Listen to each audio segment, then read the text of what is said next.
Bumi dunia dihuni oleh begitu banyak makhluk hidup. Selain makhluk-makhluk yang keberadaannya sudah diakui oleh kalangan ilmuwan, ada pula makhluk-makhluk misterius yang keberadaannya masih diperdebatkan akibat kemunculannya yang jarang dan bahkan cenderung menjurus supranatural. Terbatasnya informasi terkait makhluk-makhluk tadi lantas mendorong sejumlah orang untuk mendirikan museum yang memuat segala macam hal terkait makhluk yang dimaksud. Berikut ini adalah beberapa museum yang terkait dengan hal tersebut. Loch Ness adalah nama dari sebuah danau yang terletak di Skotlandia, Inggris Utara.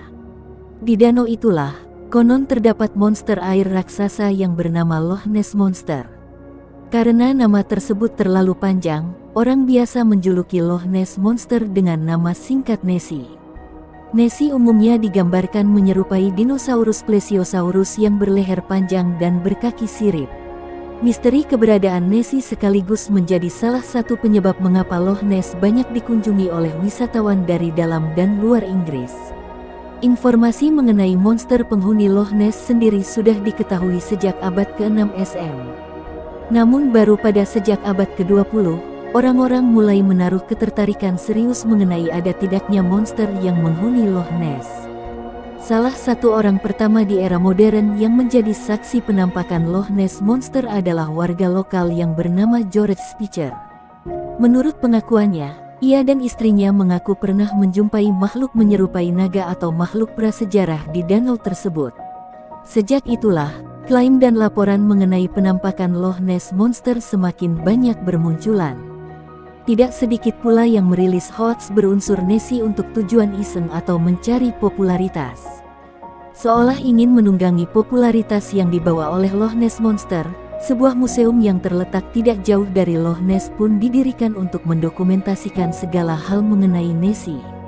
Mulai dari legendanya, foto-foto yang diklaim sebagai penampakan Nessie, hingga kumpulan hoaks terkait Nessie itu sendiri. Museum tersebut bernama The Loch Ness Center dan Exhibition Pusat dan Pameran Loch Ness.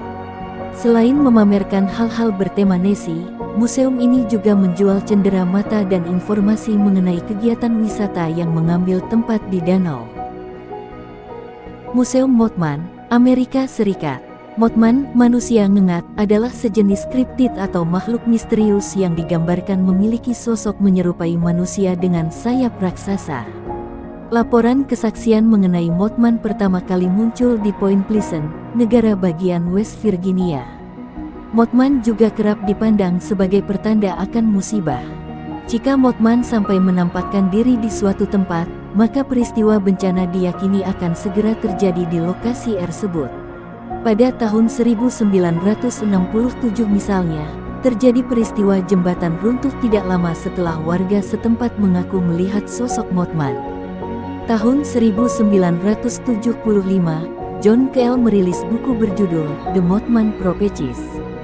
Buku tersebut berisi informasi mengenai laporan kesaksian dan peristiwa-peristiwa bencana yang diduga berkaitan dengan kemunculan Mothman.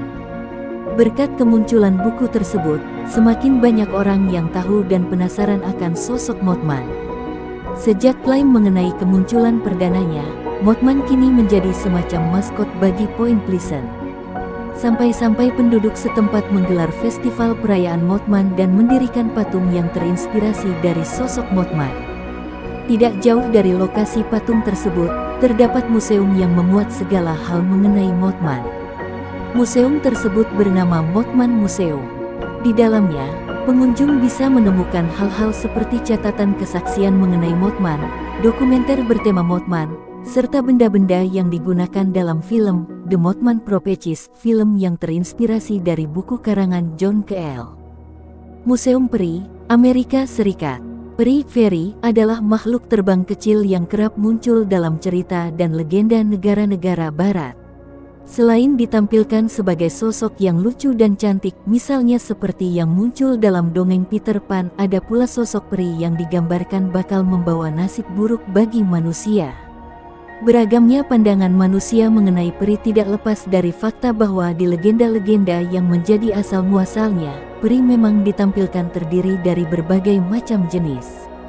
Dalam dongeng Skotlandia contohnya, Peri bisa digolongkan menjadi seelikor peri yang baik hati dan bersedia membantu manusia, serta unsilikor peri yang gemar mengganggu manusia.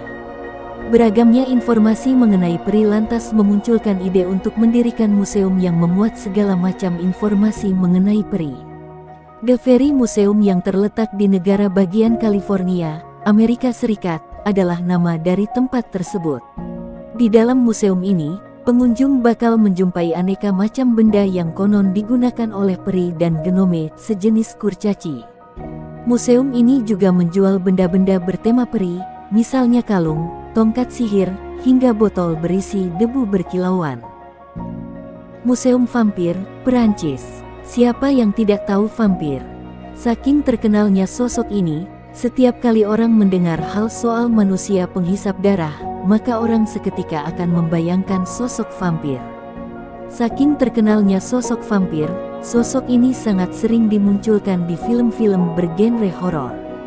Masing-masing film juga memiliki caranya sendiri dalam menggambarkan sosok vampir. Ada film yang menggambarkan vampir sebagai makhluk abadi yang lemah terhadap cahaya matahari. Tetapi ada pula film yang menampilkan vampir sebagai sosok yang kebal saat terkena cahaya matahari. Kisah mengenai vampir terinspirasi dari sosok manusia penghisap darah yang konon pernah meneror Eropa di masa lampau. Saking takutnya penduduk Eropa pada masa itu, mereka memiliki kebiasaan menancapkan batang logam ke dada mayat sebelum menguburkannya jika kebetulan mayat tersebut dipercaya sebagai vampir. Di Paris, Perancis, ada museum yang memuat hal-hal bertema vampir. Museum tersebut bernama Les Musées des Vampires Museum Vampir. Di dalamnya, pengunjung bisa menjumpai hal-hal bertema vampir. Mulai dari peti mati, lukisan, galeri buku, dan bahkan hewan yang sudah diawetkan. Museum ini sendiri bukanlah bangunan yang terbuka untuk umum. Sebagai akibatnya, jika ada orang yang tertarik untuk mengunjungi museum ini, maka orang tersebut harus membuat kesepakatan dulu sejak jauh-jauh hari dengan pengelola museum. Terima kasih telah menonton video ini. Jika kalian suka dengan video ini, jangan lupa like, share, dan subscribe dan nantikan video kami selanjutnya. Terima kasih.